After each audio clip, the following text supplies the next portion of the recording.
Hey everybody, good evening. How's it going out there? My name is Melissa Longnecker. I'm a teacher in Olympia, Washington, and I'm hosting your live stream tonight. I see some names I recognize in the chat, so hey everybody from OHS. And for everybody else out there, it's going to be really great to meet you and chat with you tonight about Unit 3 spice themes. I put up a poll a little bit ago asking how many folks attended or watched the replay for the Units 1 and 2 review last week. This isn't necessarily something you have to have done, but definitely if you in class aren't at the point where you've reviewed Units 1 and 2 yet, I'll be talking a little bit about changes in continuities, so you might want to pull those notes out as well. There is a button at the bottom of the screen that has a link to a document I'm going to be referencing as we talk tonight with the key concepts. These are the College Board key concepts that your test is based around. And I have a condensed version that I give to my students. So OHS folks, if you want to get out your gold colored Unit 3 key concepts, that'll be super duper helpful. If you don't have a copy of these, you can click the button and download one right now. It'll take you straight to my PDF. If that doesn't work or your internet speed's too slow to download and watch me live, it'll be okay, because most of what we're talking about is in plain language, and it's really good stuff that you can get through. So I am going to, hi Jenny, I'm going to get my slides going here in just a second. And actually, before I do that, I see a question about Unit 1 and 2 review videos.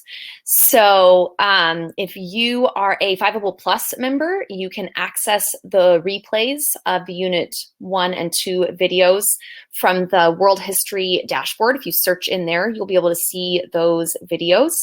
So that's definitely a reason to be a Fiveable Plus member. If not, I'm sure your teachers are going to do some really great stuff for Units 1 and 2. And you'll catch on with what we're talking about pretty quickly. So yeah, if you're looking for those Unit 1 and 2 videos, those are in the Fiveable dashboard. Okay, so I'm gonna share my slides. We're gonna get rolling here. I don't have like super awesome and amazing memes and stuff like Amanda does when she share slides, but I wanted to get the basic info. I know, no memes, it's a bummer, but I wanted to get some basic info to you, and didn't want to spend 75 hours searching for memes. So I'll have to have Ginny help me the next time I do that. Yeah, so the slides should be up on the screen and you can see them, and I can go ahead and let's see. Sorry, still trying to work out this technology piece. I'm going to chat a little bit here, kind of multitask with you just a little bit while I see if I can share these slides. So my goal today is to reorganize, or not really reorganize, but to change a little bit the way I, change the way I organize this so that we are looking at, you know what? I cannot multitask. So I'm gonna re-share my slides.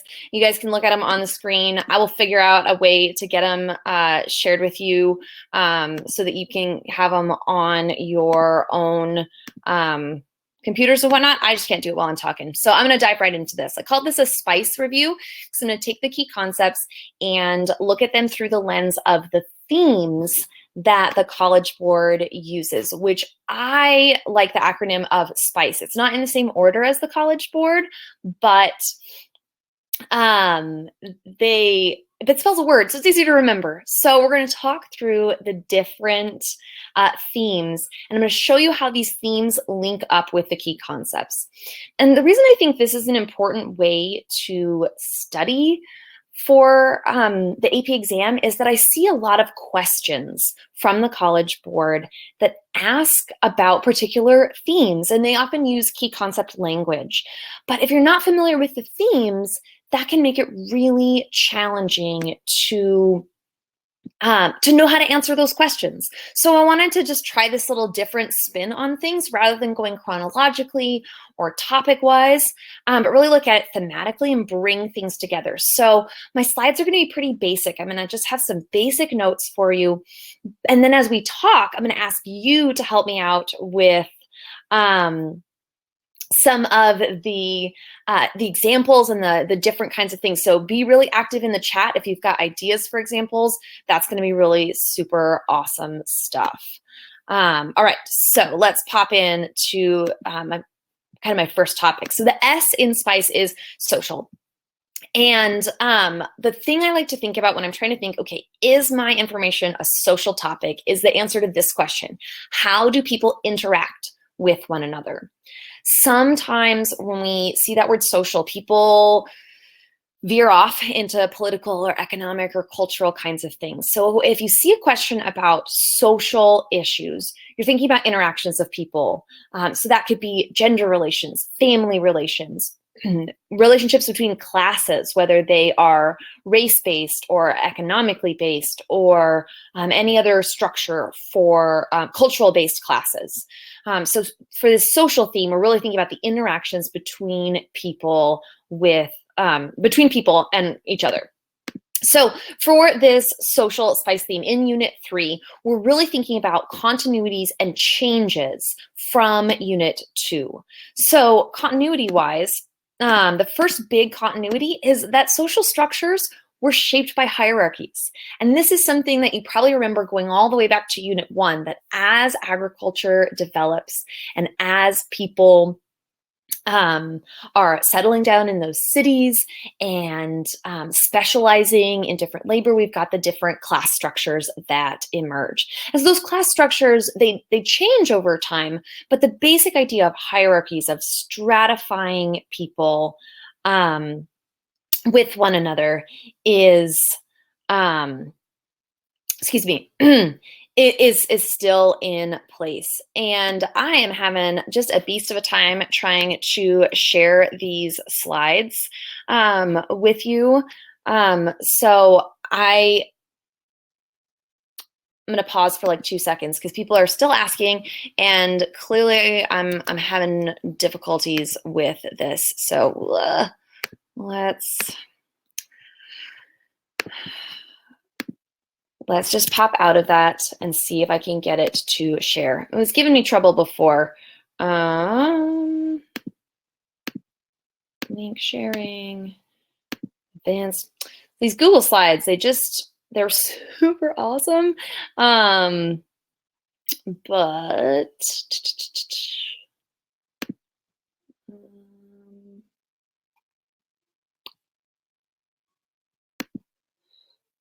okay. For whatever reason, there's something weird happening with my Google Slides. Yeah, I know. I know how to do link sharing. I do it literally every single day. But for whatever reason, this particular Google slideshow isn't sharing right now. And I don't want to waste your time trying to solve my tech issues.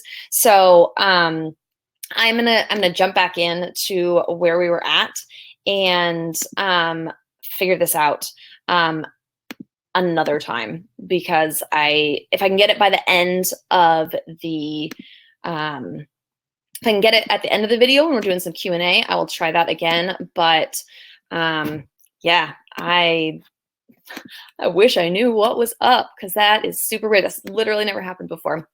Okay. Awesome. So we're thinking about social classes. That stuff is a continuity. The other big continuity to keep in mind, and this is pretty much a continuity for all of AP World, is we're still thinking about patriarchy. Patriarchy continues. We know that in the vast majority of civilizations around the world, men's work, men's lives are being valued more highly than women's work, women's lives.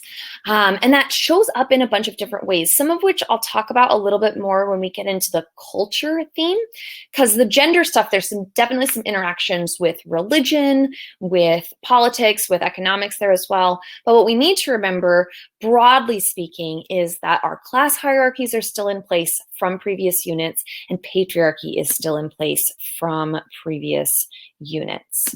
Now, the changes, the big social changes in Unit 3 are thinking about the spread of religions, right? That connection between social and cultural spice theme is that gender and family structures change as religions get into new regions.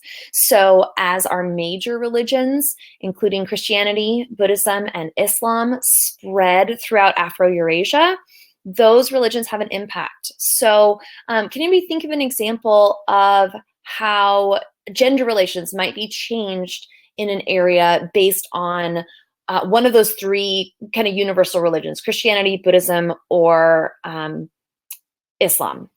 Anybody popping in? So what about Islam and women?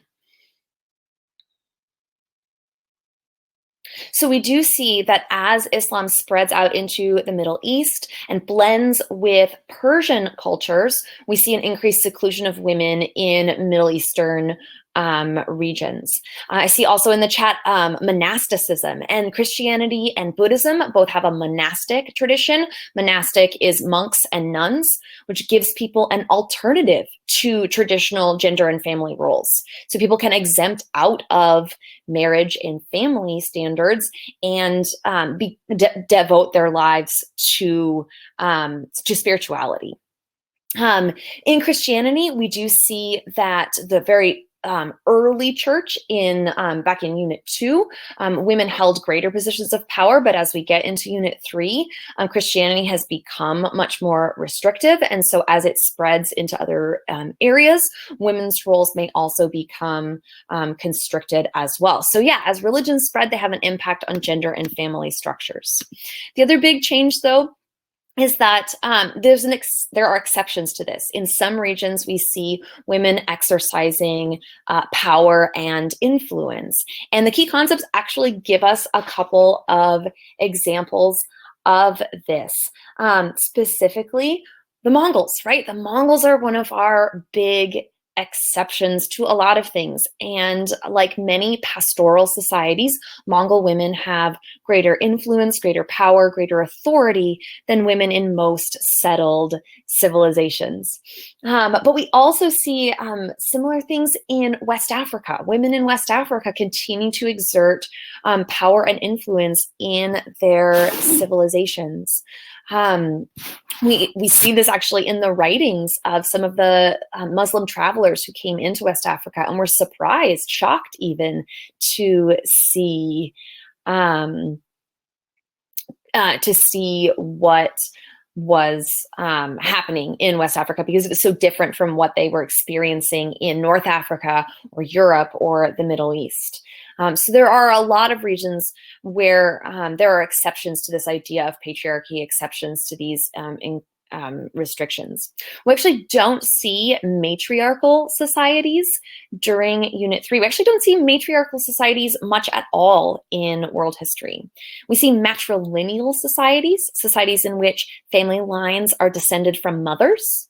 But in terms of political power or rule over a civilization, we actually don't see anybody large enough to be recorded with a strictly matriarchal society. We see much more egalitarian or equal societies in some places, but matriarchy, not so much. All right, so that's the social theme, and the thing of it is, with Unit 3 especially, a lot of the social stuff is continuities from previous units. So if you have an understanding of class structures, patriarchy, those things are largely holding steady. When we get into Unit 4, we're going to see a lot more conversation about race and ethnicity becoming more significant. But for Unit 3, those are our big social things that we need to pay attention to. So I'm going to jump to our next spice theme, which is politics. And politics is about leadership. It's about control. It's about conflict. So government is definitely the big thing to think of when you think about politics, but even like power plays and the ways that people exert power, either within or between civilizations, that could definitely be a place where we're seeing politics in action. So foot binding in China is actually a great example. I see somebody popping that up there in the chat. Foot binding in China would be an example of patriarchy in action here in Unit 3. Song Dynasty China really embraces the practice of foot binding, particularly amongst elite women. And so that would be a new development, but it's part of that ongoing theme of patriarchy. It relates to Confucianism, so you could put it either in your social bucket or your cultural bucket, depending on how you want to discuss it and what the particular question is asking you. So that was an awesome question. Thank you for dropping that into the chat as I talk. But as we're thinking about politics, there's some pretty significant things to keep in mind. Transformations from Unit 2. There's a whole section in the key concepts of some specific transformations that you want to keep an eye on. For example, one of the things you want to keep an eye on is that some of the empires from Unit 2 don't go away entirely. You probably learned about the fall of your classical empires, and that's very accurate. But in some places, the empires that come along in Unit 3 don't look all that much different from the empires that existed in Unit 2. Can you think of some places where an empire either persisted through Unit 2 into Unit 3, or a place where when the empire re-emerged in Unit 3, it had a lot of the same character and flavor as previous units? The Byzantine Empire is a great example of a persisting empire. Yep. In China is a fantastic example. Yep. Our Chinese dynasties carry forward a lot of the traditions built on the Qin and Han dynasties in Unit 2.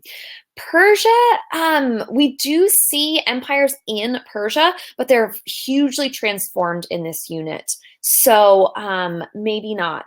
Aztecs and Incas are actually going to emerge as Unit 3 empires, but the Mayans carry forward in the Americas from Unit 2 into Unit 3. Yeah, so some of the empires are they're rebuilding themselves, rebranding themselves in some cases. And those are important ideas to keep in mind, because you may be asked a question about empires that are reconstituting or about new political entities that are emerging. And so some of these new entities are empires in new places, but some of them are completely new and different things that we haven't seen in place before. So what are some of the new political entities here in Unit 3? The caliphates, the Islamic caliphates, right? Islam, new religion, a religious governing structure, definitely one of our new political entities. But where else?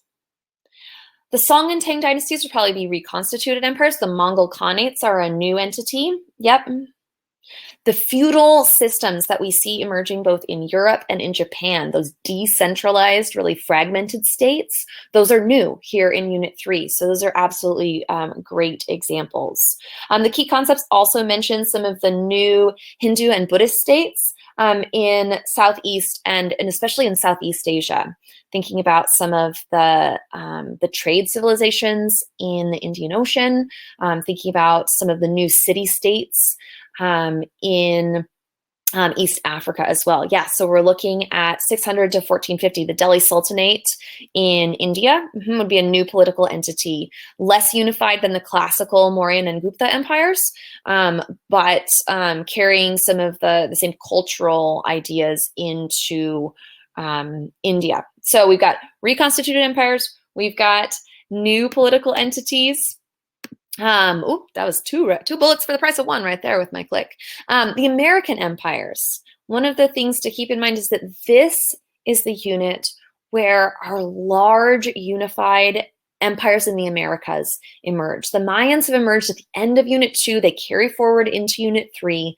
But this is the era when we will see the consolidation of the Inca Empire in the Andes. and the Aztec Empire in Mesoamerica, as well as the beginnings of some of the alliance structures and larger civilizations in North America as well. So the American empires are growing. That's a transformation coming out of time period 2. And then there's this note here in the key concepts that says that states blended local and foreign ideas. And I think the reason that, like, that's just all it says in the key concepts. And I think what the College Board is trying to remind you is that trade is huge. We're going to have more on economics than any other theme for this unit in particular. Trade is a really big deal. And as the trade intensifies and increases, we're going to see civilizations taking their local traditional customs and blending them with the new ideas that they're being exposed to. I'm seeing a question in the chat about the Silk Road and the Indian Ocean. It's part of Unit 2 and Unit 3. So we're going to see those trade networks continuing to be important for a long, long time in world history. Yeah, they began in time period 2. The Silk Roads developed during the time of the Han Dynasty and the Roman empires, beginning to connect people across land in Eurasia. The Indian Ocean network dates back to, boats practically, coastal trade and the use of the monsoons definitely by time period 2. And yes, the word that the College Board loves to use for time period 3 is intensify. There was more trade, there were more people trading, there were more regions involved, all of that. So the Swahili city-states are a place where the blend of local and foreign ideas was true. But it's actually true just about anywhere that's connected to any trade network. And so we would want to keep that in mind as we're thinking about examples to go along with it. So we will jump into the trade stuff when we get to the economics piece. So remind me of some of those trade questions when we get there. Migrations, we're going to dive into with interactions between humans and the environment. So for politics, we're really thinking about like government structures and those kinds of things. And there's some important things about governments and trade. If trade is a really big deal in this unit, we want to think about how does the government get involved with trade. And one of the ways that the government gets involved with trade is that states or governments actually sponsor traders. They sponsor merchants, they sponsor the growth in agriculture. For example, the Inca in the Americas, yep, Catherine was right there with me. The Inca built roads. The government paid for the construction of roads in order to allow for safe trade and travel throughout that empire. We also see the Song Chinese building and expanding the Grand Canal in China to make sure that trade could get through the empire along that canal. So those kinds of things.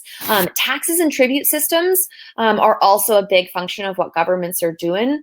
The Mongols are protecting the Silk Road. Yep, that's not necessarily state-sponsored growth, but that's definitely state involvement in trade for sure. And as empires expanded, they increased trade and interactions, right? So if we think about the Mongols as a great example, protecting the Silk Roads, but also as the Mongols expand and conquer more and more territory within Eurasia, and they consolidate that territory, they make it safer for people to travel. We start seeing people from Western Europe, which was not conquered by the Mongols, able to travel safely along the Silk Roads. And so that's how we get Marco Polo hanging out in China. Yeah. So Dylan's asking about guilds like the Hanseatic League in Northern Europe. It's a government-sponsored, that's government-sponsored infrastructure, government-sponsored growth, ways that governments are investing in trade in order to enrich the nation as a whole, in order to get more taxes, really, is what it boils down to. They want the taxes, and so they're going to invest in the people who are making lots of money in order to get some of that money coming back into their coffers. So yeah, we've got new governments emerging. We've got reconstituted empires. We've got blending happening as people are interacting with one another, and governments are paying for some of it. State-sponsored growth in the Inca Empire. So the example of that would be the Inca road networks, because it's more infrastructure than growth, but the creation of those roads led to economic growth within that empire. So that's what that's talking about.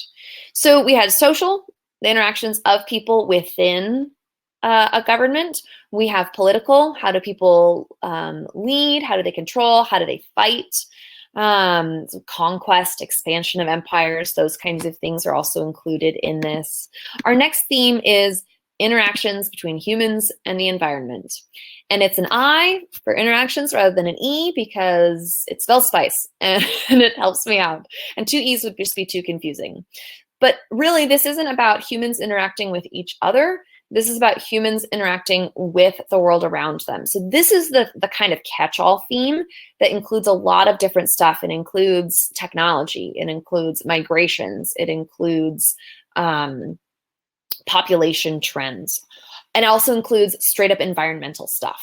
So this is kind of a lumpy, weird theme, but I tried to organize the notes as best I could. So, so track with me if we can. All right. So the fate of cities. One of the big themes in this unit is about cities.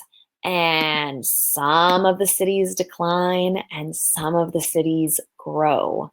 So we need to think about the factors that contribute to each of these things. So thinking about urban decline, what would be some of the factors that lead cities to crumble or collapse? I'm seeing disease, in the plague, invasions, conquests. Absolutely. And again, this is going to be regionally specific. Those Mongols, that's right, Catherine. This is going to be regionally specific. In some areas, the cities decline because people get invaded and the cities get destroyed. In some places, right, Western Europe, cities are declining because a third of the population dies from the plague, and it's worst in the cities where people are so tightly concentrated. So that's kind of the environmental piece of this. But we also have issues about agricultural productivity, right? In areas where crops aren't growing super well, we're going to see those cities dwindling and declining versus places where cities are growing or reviving. So what are the things that lead to urban revival, the growth of, or the kind of reinvigoration of cities?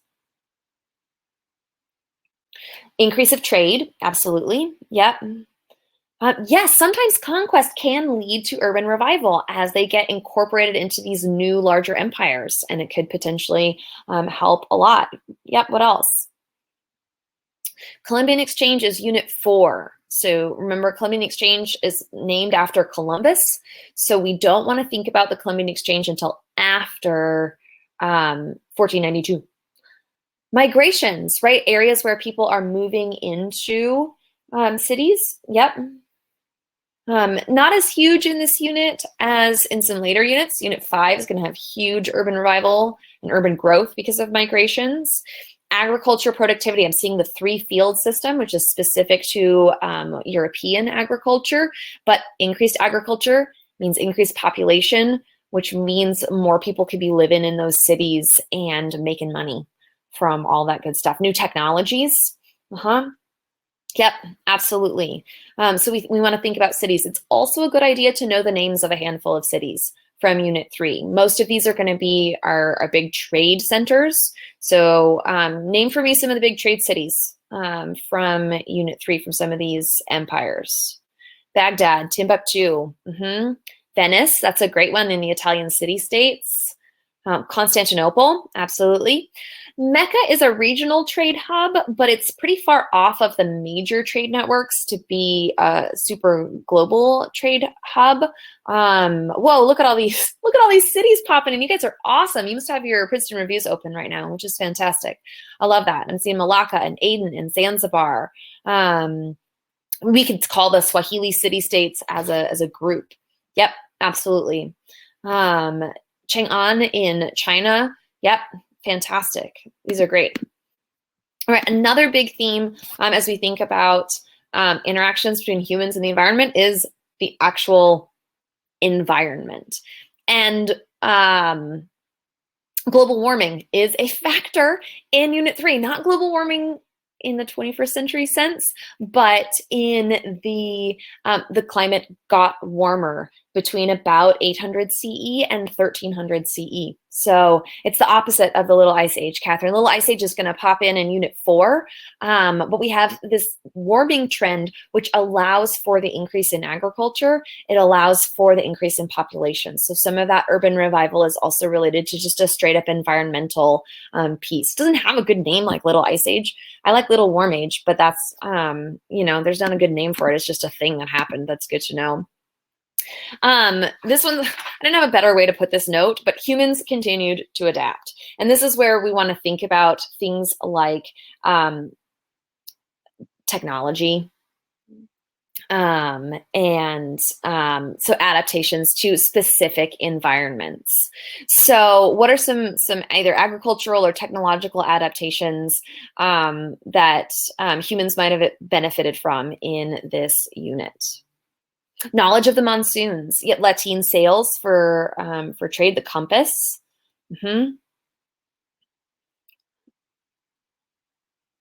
Other adaptations, right? We think about terracing in China and in the Andes. Viking ships, yep, the Vikings are making all of their raids because of their longboats. Qanats and the spread of irrigation technology. The Chinampas in the Aztec Empire. Terracing, going back for you, is basically taking a hill and carving flat land into the side of a hill. If you Google terracing and hit Google Images, you'll see just a ton of examples of exactly what this looks like. And it's specifically important for folks living in really mountainous climates, which actually includes a lot of China. A lot of China is pretty mountainous. And in order to sustain this massive population, they needed to convert mountains into farmland. Yeah, absolutely.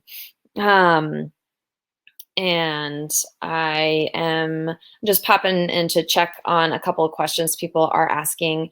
I see a question about technology in China. I think maybe you meant junks rather than zonks. Yes, those are the large ships from China. That would be a piece of technology that humans are using in the Indian Ocean to move around and get things done. So absolutely, yep.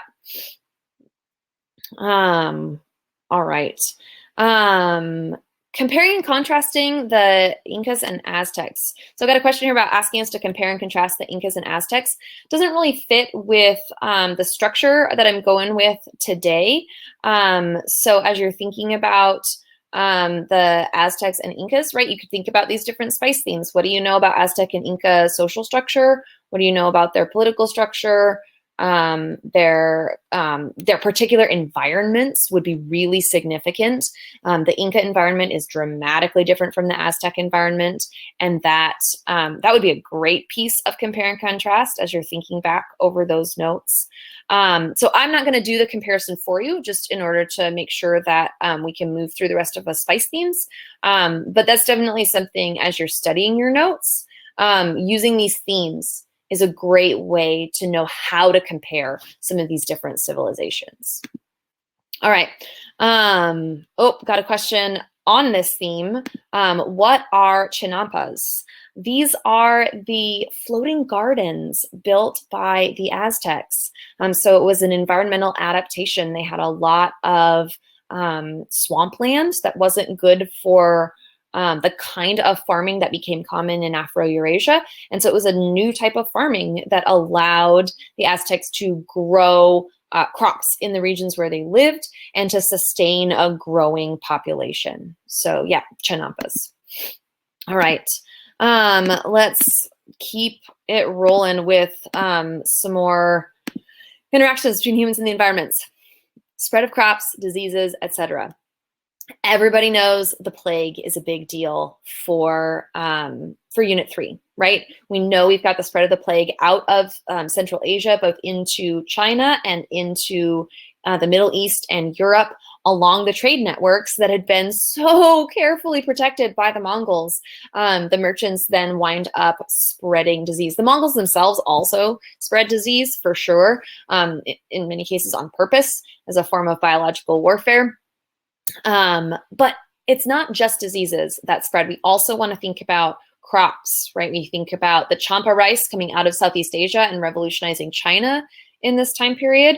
We want to think about technologies that are spreading and if helping humans to adapt and go wherever they needed to be. So thinking about the Muslims, and as Islam creates this interconnected web in the Middle East, North Africa, and parts of Europe, we start to see technology and crops and foods moving throughout that region. You sometimes hear it referred to as the Muslim agricultural revolution. So as you're thinking about, right, trade goods spreading along trade networks and the impacts those have environmentally, crops and diseases are examples that you might want to think about as well.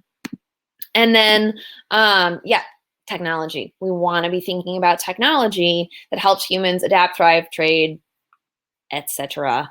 All of this is stuff that fits into this theme. So if you're seeing a question about technology, you might think about how does technology relate to other spice themes. If you're seeing questions about population, those population things are going to be, connected to the environment, connected to trade, connected to politics. So this is one of those themes that really blends into a lot of the other themes. The only times that we tend to see questions on this theme that are just about this theme is when they're specifically environmental questions. But otherwise, this is the theme that kind of connects together a lot of other stuff. All right, I want to get us through this before my voice gives out or some of you, really need to go to bed. So let's pop into our next theme, which is culture. Culture is another one of those themes that people get tripped up on. People often mix up social and culture. So if social was about the interactions of people with one another, culture is about how people express what they believe, what they value, or who they are, what their identity is.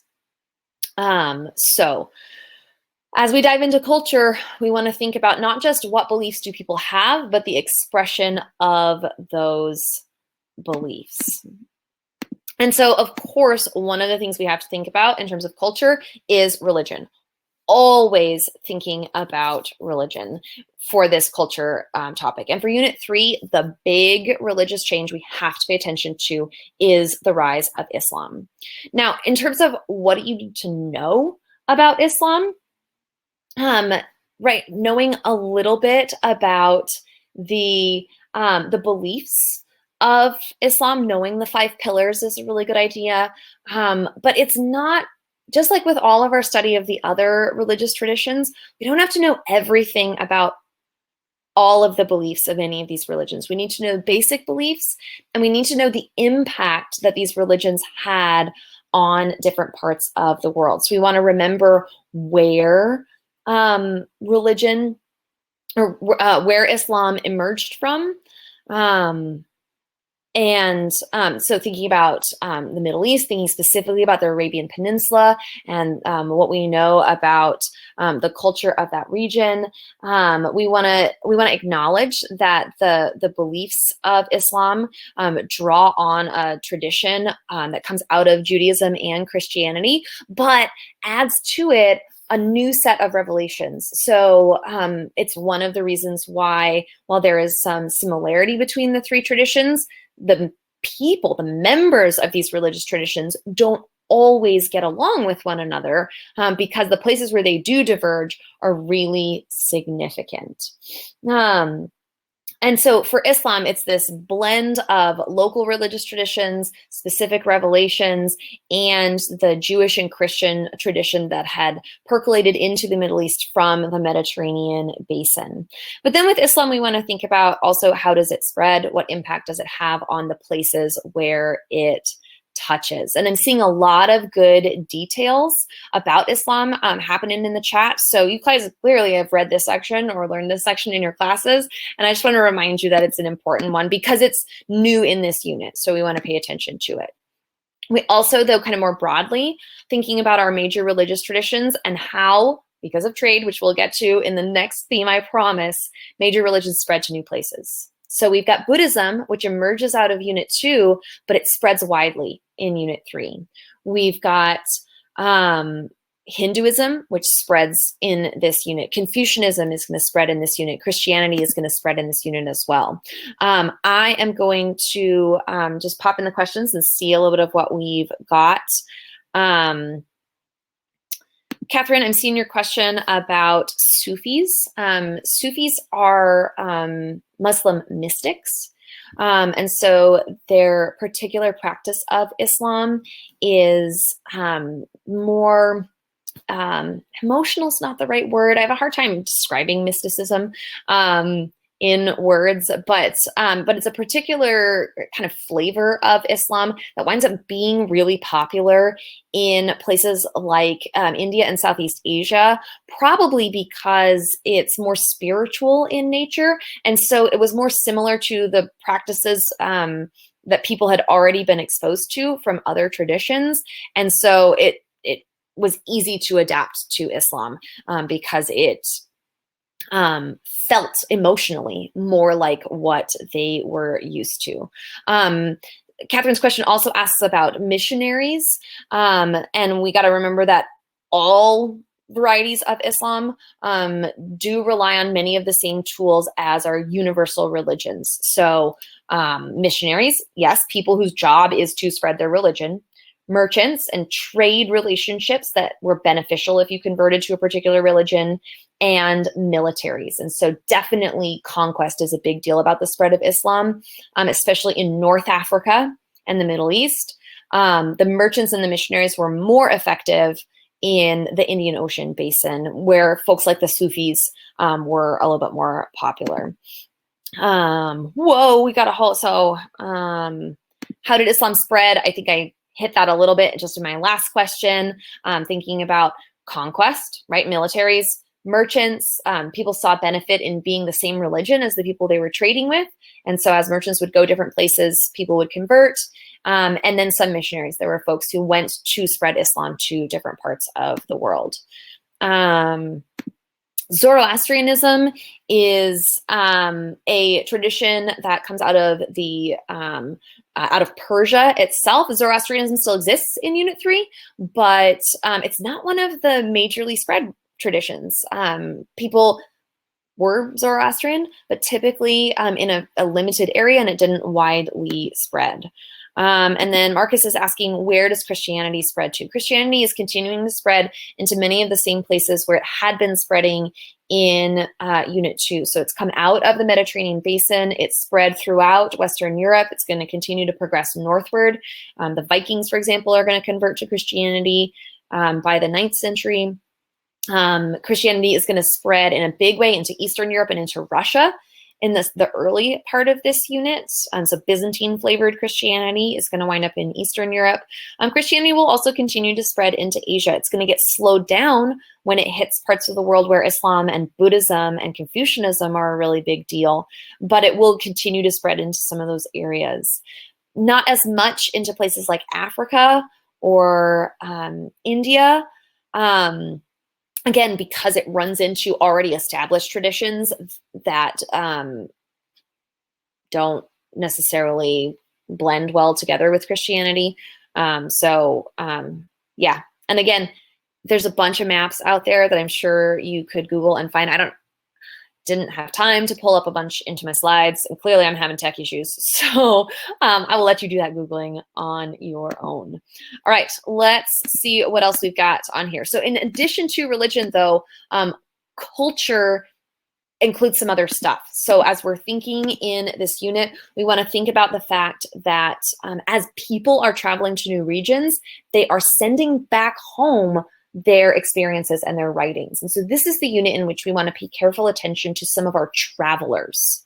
Our boy Ibn, that's right, Ibn Battuta we're going to see Marco Polo. We're going to see, there's a lot of them. Those are probably the two most famous, especially if you are a Robert Strayer textbook reader from Ways of the World. But there's a whole lot, especially in the Islamic world, a lot of travelers.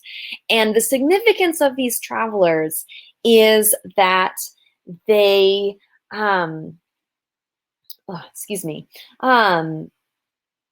that they brought knowledge of other places back home. But with it, they also brought their own biases. So if in your classes, if you've read anything about or any writings from Ibn Battuta or Marco Polo, you can see that bias in their writings, right? They're looking at these new parts of the world through the lens of their homelands. And so we always want to keep that limitation in mind whenever we're looking at a primary source, right? Where do these guys come from?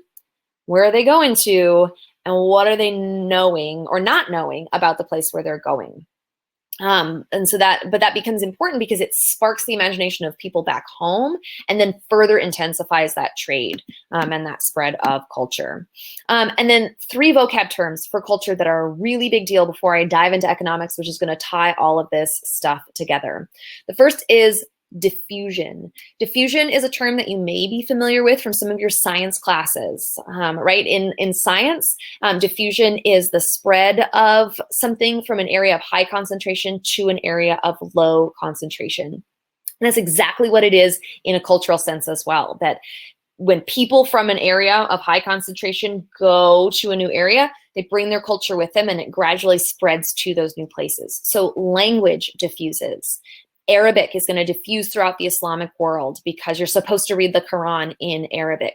Chinese is going to spread throughout all of the places where China has an influence. And so we see writing systems based on Chinese characters because that diffusion has happened. Artistic styles are going to diffuse throughout different places. Technologies are going to diffuse throughout different places. All of these different things. So thinking, okay, what's the stuff that's been created? Where has it been created? And where is it going to end up?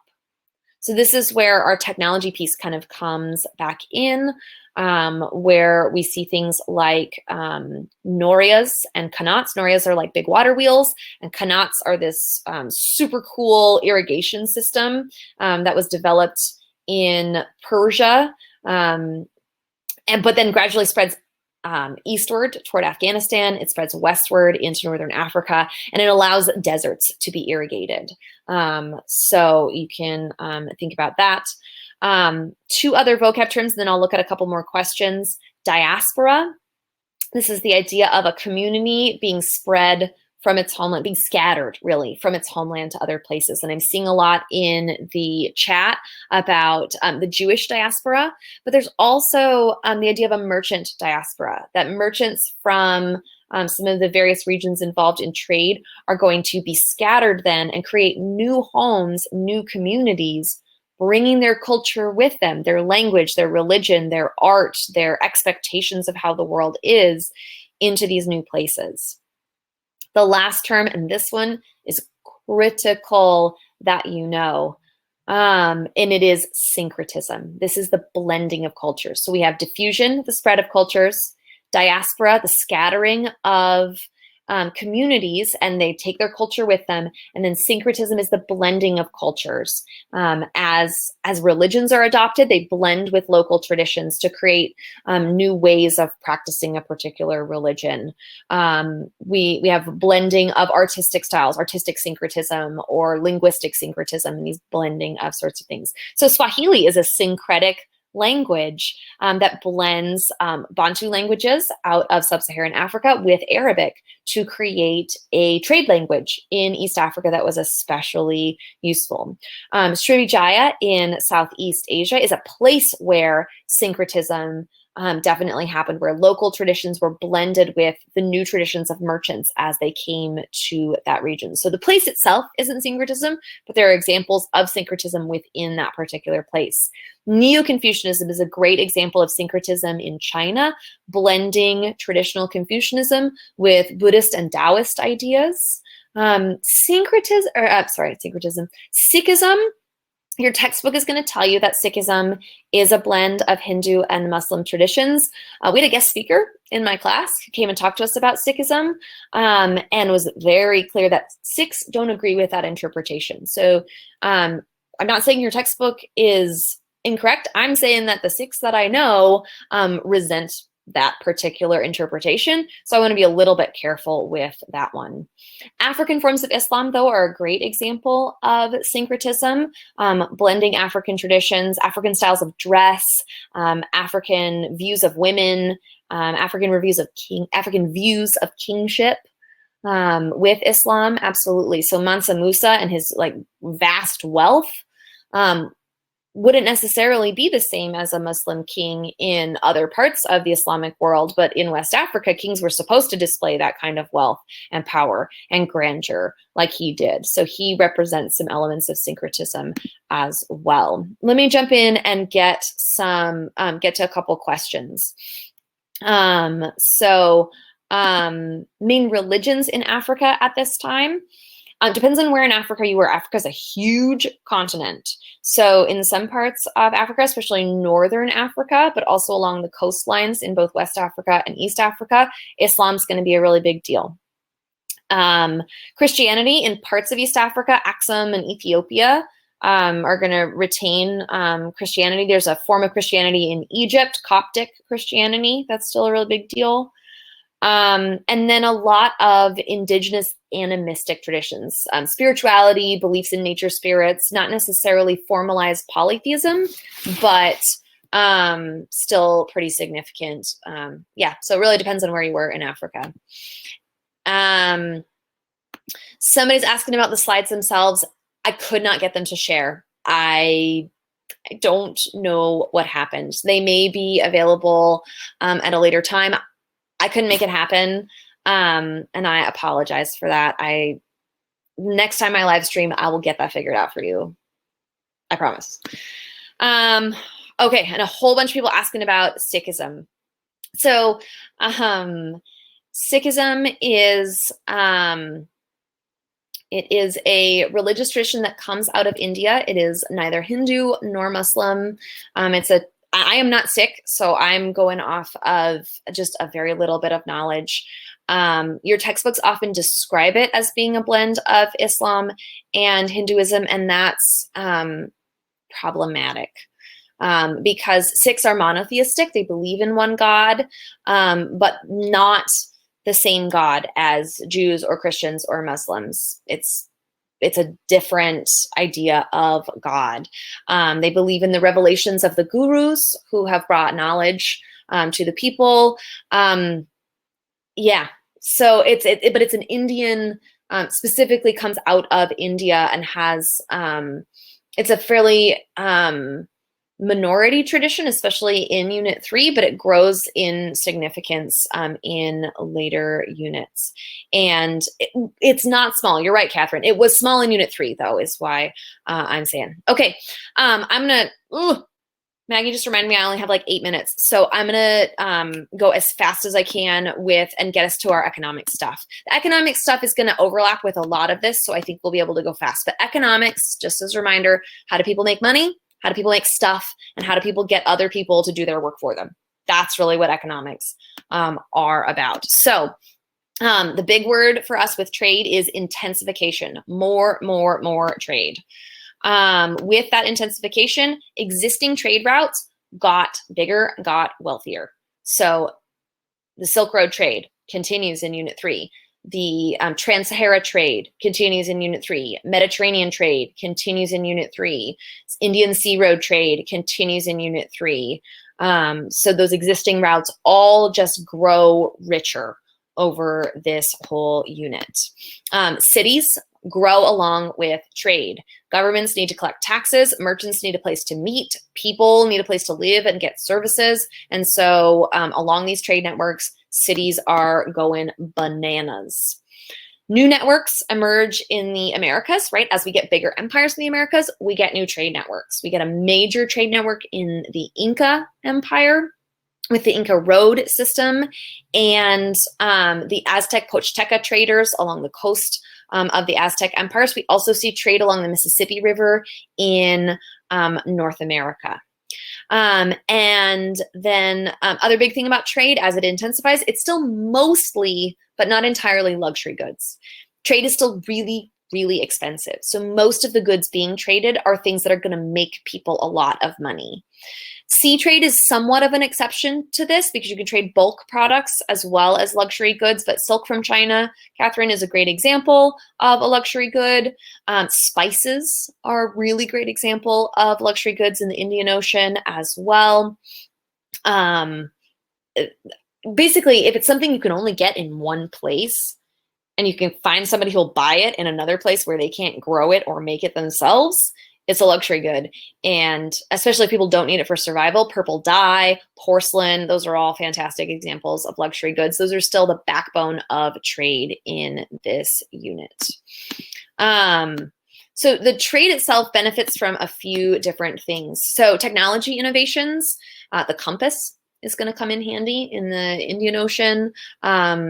Caravanserais, locations for people, for traders to stop and rest, where they could be protected along the roads if they're in between cities. Those are going to be a big deal. Economic innovations and trade organizations that we already mentioned in the political slide. All of those things are a big deal. But along with those things, we also get some specifically like trade-oriented stuff like paper money. This is the unit where paper money becomes a big deal. So you don't have to carry around giant heavy sacks full of gold or metal coins. So those kinds of things are also a really big deal. We also have things like early forms of credit, not quite credit cards, but we see, right, that loaning of money kinds of things. So those are benefits to economics. Here, let me quickly type.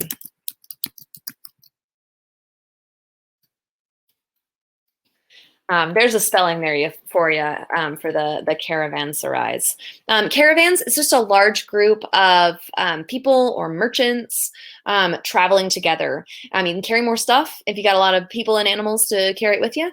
And safety in numbers. That's the deal with caravans. More merchants in Islamic regions as a result of Muhammad being a former merchant. Yes and no. I mean, some of it's the Middle East is right in the middle of a whole bunch of trade networks, but also Islam was very favorable toward merchants. China was not particularly favorable toward merchants. Christianity went back and forth in terms of whether Christians were pro-merchants or anti-merchants, but Muslims tended to be pro-merchant all the way. So that is a factor, absolutely. Along with trade stuff, we also have to think about production. So technologies that increased agricultural production. And some of you have mentioned a bunch of those already that are a really big deal. So thinking about three-field system and horse collars in Western Europe, thinking about terracing in the Andes and in China, those kinds of things. Somebody's asking the question about merchants in China. Merchants are distrusted in Confucian teachings because they seek to profit off of others. And so they violate some of the expectations of those 5 relationships. And it's not that China hates merchants, but that socially speaking, they were a lower social class. They were often distrusted by the people in China, as contrasted with the Islamic world, where merchants were held in high regard because of Muhammad's history as a merchant. Other factors that increase production, and this is production of all kinds of stuff, that as there's a greater demand for luxury goods, more and more people are going to enter those markets and they're going to produce more of those luxury goods. Some examples that the key concepts mention specifically, thinking about textiles. We didn't mention that. We did with silk, but other textiles, cotton textiles as well, porcelain. But also the demand for luxury goods also increased the overall wealth and production of some of these places. So for example, in China, we actually see iron and steel production increase in addition to luxury good production that increases. And the big kind of final thought with all of this is, who did this work? right? If we're making all of this stuff to trade and get fabulously wealthy, who's doing all of this work? And the trick of it is there's a diversity of labor systems. So we have free peasant agriculture in places like Western Europe. We have nomadic pastoralism like the Mongols, craft production and guild organizations. So in cities, we see people banding together and creating organizations to protect people who do similar work. So there might be a blacksmith's guild or a potter's guild or things like that. Question about Southernization. Southernization is totally happening during this time period. And that's the idea that all of these inventions and developments are centered in particularly Southern Asia, so Southern China, Southeast Asia, and India, South Asia, and that they gradually spread into Europe. And that's why in this unit, the Europeans seem so backwards, because most of the major developments are happening in the global South, and they have not yet made it to Western Europe. Along with some of these free labor systems, though, we also have a variety of coerced labor systems. Coerced is one of those terms that means forced or unfree. So coerced labor systems include serfdom. Serfs, remember, are not slaves. They're free people, but they are, but they have restrictions on them. The mita system, the required labor on behalf of the government in the Inca Empire, as well as slaves. We see a variety of slave markets throughout the world, especially in Afro-Eurasia during this time period. Absolutely slavery during this time period. Not necessarily the slave trade that we think of in Unit 4 across the Atlantic, but slavery as a labor system for sure. It's worth noting, right, that even though we have this labor system that is hugely built on the backs of people who aren't making very much money, they weren't helpless. In particular, we see resistance of taxes that are too high by peasants in both China and places in Europe. And we see efforts by people, right, to make their lives better. I know for you East Coast folks, it is super duper late. So I am going to stop giving you new stuff. This is my endpoint in the slides anyway. You guys got through it with me. I will solve my tech problems and make sure we get done in an hour if we do another one of these a little bit later. West Coast folks, I'm gonna hang around for a little bit longer if there's some questions that we can answer for people. Yeah, if you've got any kind of follow-up questions that you want to ask now, I'll stay on for maybe 3 or 4 more minutes and do that with you. East Coast people, if you need to go, go. Thank you for staying up with me tonight. You guys are awesome. All right. So as we're wrapping up here, I'm not seeing any fresh questions, so I'll just kind of give some final thoughts then maybe. Which is that this particular, oh, you have a question in there? Sorry, Dylan, you totally have a question in there. To my knowledge, is there anything required for the SAT 2 subject test for world history that isn't taught in traditional AP classes? I have no idea. I proctor the SAT 2 subject tests, and so I'm not allowed to look at them. So I actually have no idea what's on them. I'm sorry.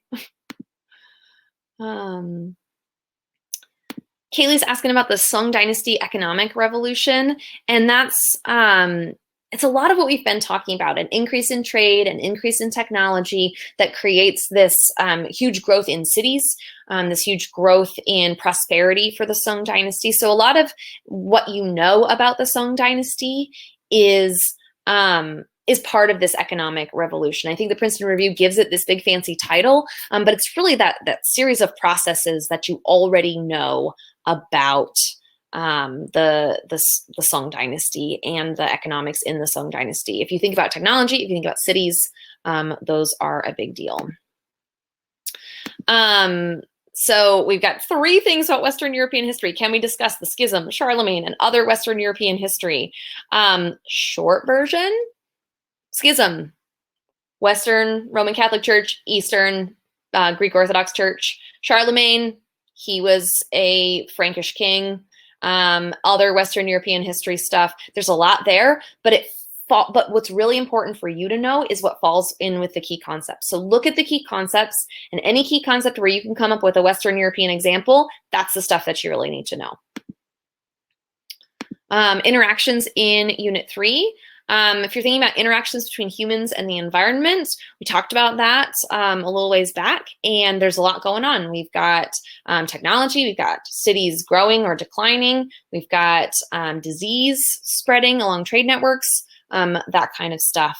So yeah, I don't know what you mean by interactions, but that's kind of the summary there. Causes and effects of the schism. Your textbook is going to have that, or your Princeton Review is going to have that. That's kind of beyond the scope of what I was talking about tonight. Remember, though, for the key concepts, you don't have to know everything about every religion. You need to know like big picture stuff. If you know a little bit about the schism, awesome. You don't have to know everything, really.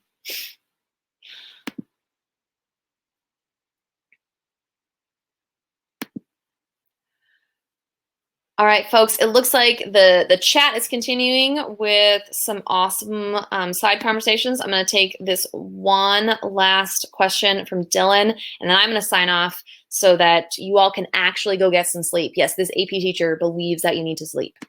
Did the Holy Roman Empire get established during this time? Yes, it did. Although, to quote John Green, it's not holy, it's not Roman, it's not really an empire. It's basically a conglomeration of little kingdoms in Central Europe. And yes, it gets established during this time, but it's not, and it would count as one of our new political structures that emerged during this time, but it's not one of the big players. So if you don't know a lot about the Holy Roman Empire, don't panic. Memorize the big players. You're going to be A-okay. All right, folks, have an awesome night. You are all wonderful and amazing and brilliant, and you're going to be fantastic. I'm going to see what I can schedule in terms of other live streams, because it looks like there were a lot of people on here tonight, and we'll try to get some times for you West Coast peeps. Have a good night, everybody.